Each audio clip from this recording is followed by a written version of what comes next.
Le midi. Vous le regardez, vous le lisez, vous pouvez maintenant l'écouter.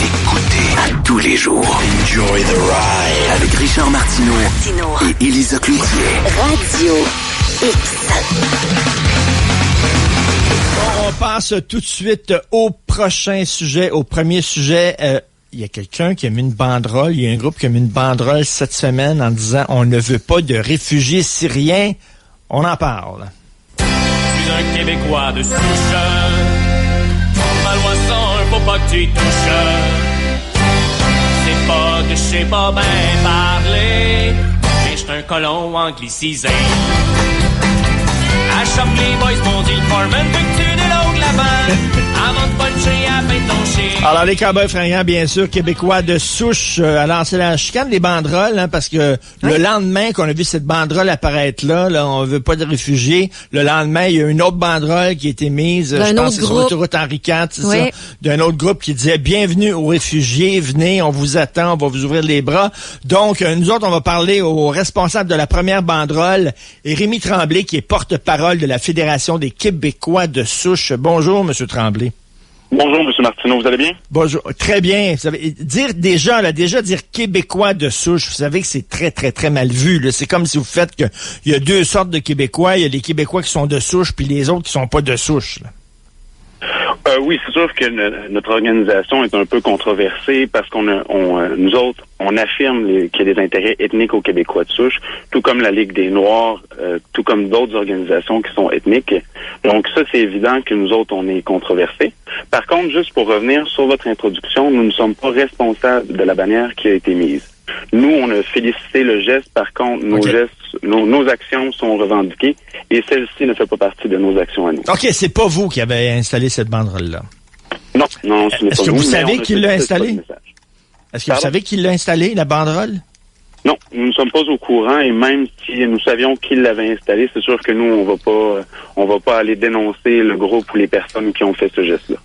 OK, il y a quelque temps, à l'émission, ici, on a reçu un Rwandais, un monsieur qui venait du Rwanda, qui s'est établi au Québec et là, qui a commencé à regarder le hockey parce qu'il a dit la meilleure façon de s'intégrer au Québec, c'est de s'intéresser au hockey parce que c'est tellement important aux Québécois. Fait que là, lui, il allait voir les matchs des Nordiques, puis il avait son chandail, puis etc.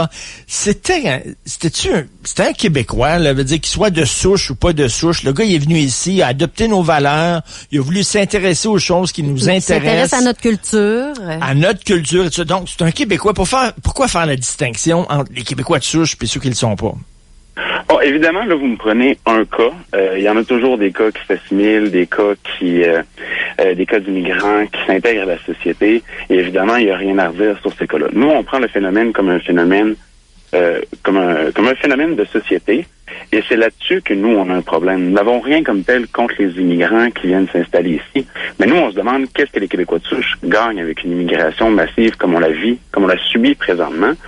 Mais c'est pas si massif que ça, là. Quand on regarde, effectivement, si, mettons, vous étiez en France, je dirais, OK, peut-être, effectivement, il y a des questions à se poser. À Londres, on se promène dans les rues de Londres. Des fois, on se demande si on est vraiment en Angleterre ou pas dans un autre pays du Moyen-Orient. Et là, je pourrais aussi comprendre. Mais au Québec, c'est pas si pire que ça, là, quand même. Ben, en fait, surprenamment, le Canada reçoit plus d'immigrants au prorata que la France et l'Angleterre. C'est juste que la France et l'Angleterre sont où on va être, nous, dans 20-30 ans, si on continue l'immigration comme on la vit en ce moment. On a déjà une immigration qui représente entre 0,5 et 1 % de la population chaque année. Et Justin Trudeau, vous en avez parlé parmi ses promesses électorales, avait parlé de doubler l'immigration. On tomberait à des seuils qui sont jamais vus, qui battent les seuils de la France, qui battent les seuils de l'Angleterre. Écoutez, si c'était pas de l'immigration, moi je me demande c'est qui conduirait nos taxis, c'est qui travaillerait dans une cuisine avec un salaire de fou dans des grandes chaleurs, c'est qui travaillerait, ils font des jobs souvent, oui. Ben oui, que les Québécois de souche, comme vous dites, ne veulent pas faire, préférant rester à la maison puis prendre leur BS puis that's it. Ces gens-là vont travailler comme des fous, puis quand ils ont un peu d'argent, ils essaient de faire venir leur famille. Voyons, c'est aussi intéressant l'économie québécoise, ces gens-là. Ben, en fait, côté économique, je suis content que vous ouvriez la porte. Je ne sais pas si vous connaissez l'Institut Fraser, qui est en Colombie-Britannique. Ben ouais. Donc, l'Institut Fraser, c'est pas des nationalistes, loin de là. Sauf que eux estiment que le coût de l'immigration, le coût lié à l'immigration, on parle de 23 milliards de dollars chaque année.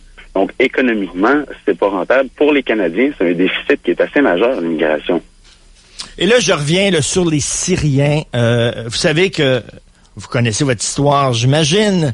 En 1940, il y a des Juifs qui voulaient quitter l'Allemagne et qui avaient extrêmement de difficultés à se faire accueillir. Ils cognaient vraiment à la porte du Canada, cognaient à la porte des États-Unis, cognaient à la porte des autres pays en disant, écoutez, le feu est prêt à la maison, il faut sacrer notre camp, accueillez-nous. Et c'était extrêmement difficile pour plusieurs réfugiés juifs. Faut pas recommencer cette affaire-là, cette erreur-là. Oui, faut pas retourner en arrière. Vous le savez bien que ces gens-là sont pris entre un régime sanguinaire, épouvantable, et de l'autre côté, l'État islamique, une gang de crackpots finis.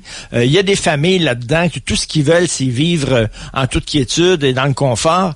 C'est le rôle, je veux dire, c'est notre mission, c'est notre devoir à tous de les accueillir puis de faire un effort. Il y a beaucoup de choses que vous avez mentionnées. Si vous me permettez, la première des choses, c'est que les réfugiés syriens qu'on se propose d'accueillir, les 25 000, sont actuellement en Jordanie. Nous, ce qu'on propose, c'est d'aller les chercher en Jordanie pour leur donner une meilleure vie, pour les faire vivre ici au Canada plutôt qu'en Jordanie. En ce moment, ils ne craignent rien. Ils ne craignent rien.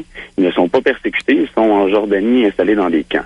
Maintenant, pour la situation en Syrie, c'est en particulier l'OTAN, dont le Canada, qui a créé ce climat-là en finançant les groupes d'opposition, dont l'État islamique, parce qu'on s'était donné une propension internationale à vouloir jouer les policiers du monde.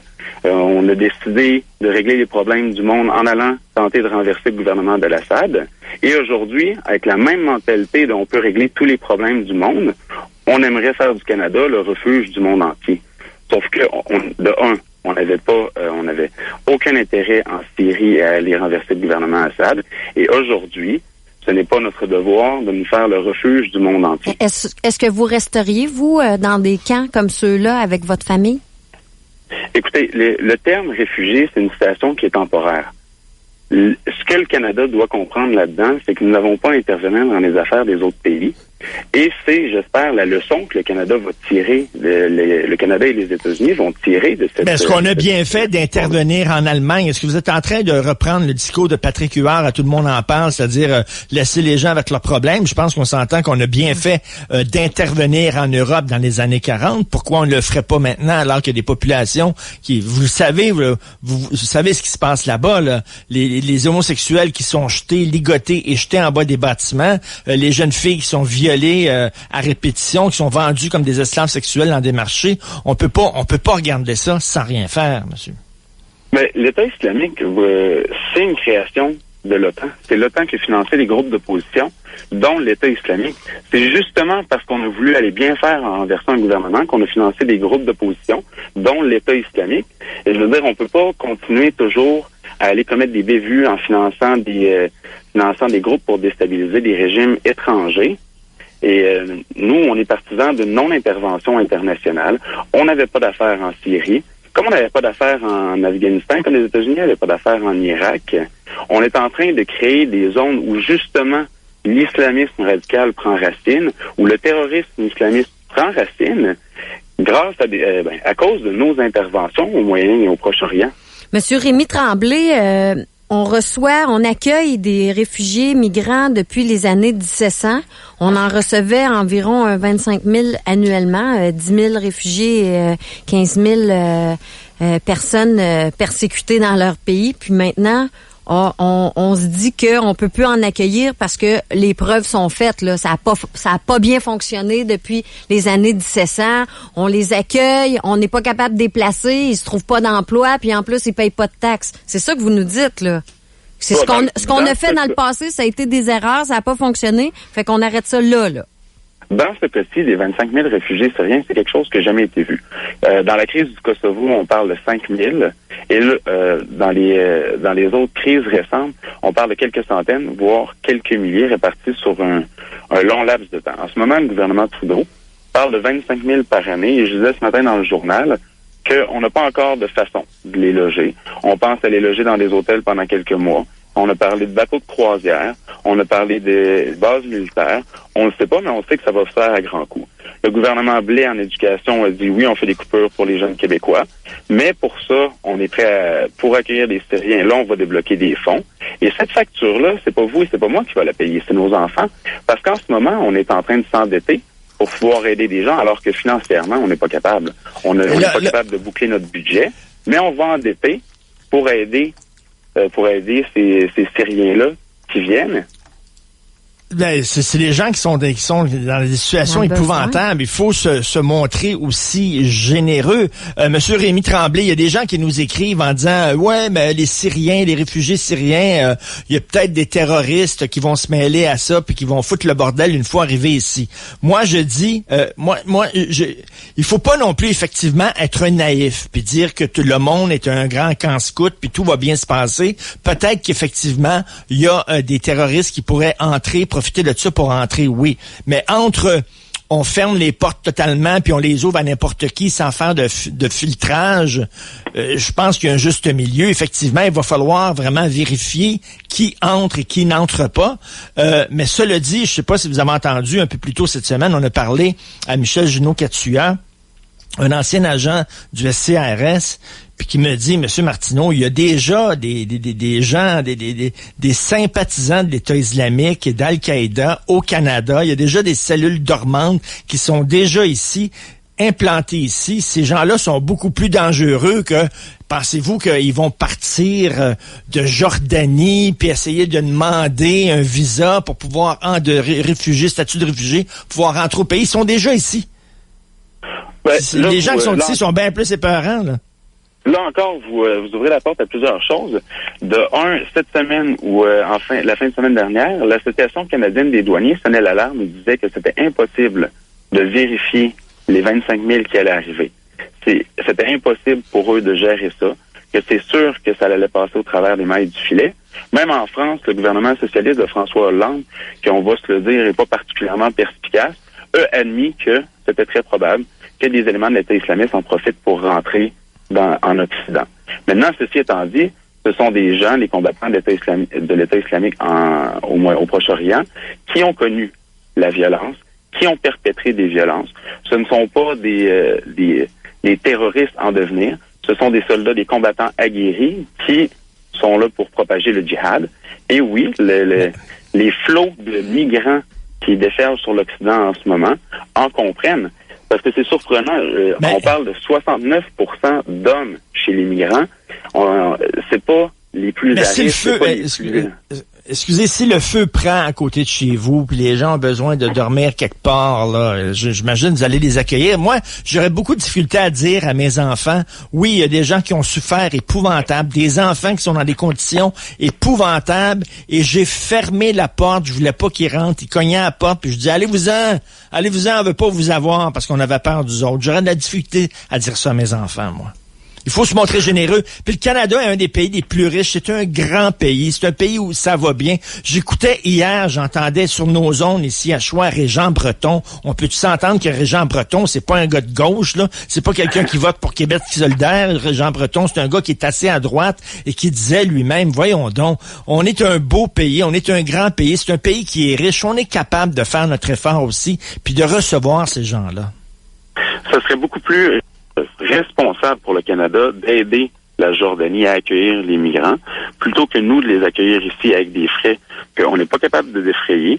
On est en pleine austérité, on coupe partout, mais là, tout d'un coup, on est capable de payer des hôtels, on est capable de payer à la limite des bateaux de croisière parce que ça a été parlé, on en a parlé. On est capable de débloquer des fonds en éducation alors que le ministre Blais ne cesse de répéter qu'il n'y en a pas de fonds en éducation. Là, je peux comprendre, c'est comment ça se fait que les pays très, très riches, les pays arabes très riches comme le Qatar, comme les des Émirats arabes unis, comme l'Arabie saoudite, qui ont vraiment, ils chient des lingots d'or, les gens dans ces pays-là. Comment ça se fait qu'eux autres ne les accueillent pas, ne veulent rien savoir? Ils reconnaissent même pas le statut de réfugié. Là-dessus, je peux suivre. Je peux dire qu'effectivement, ces pays-là devraient faire un effort particulier. Ils ne le font pas. Cela dit, une fois qu'ils ne le font pas, on est d'autant plus obligé d'accueillir ces gens-là. Mais en tout cas, on pourrait en discuter longtemps, M. Tremblay, donc porte-parole de la Fédération des Québécois de souche. Merci beaucoup, Rémi Tremblay. Merci à vous. Merci.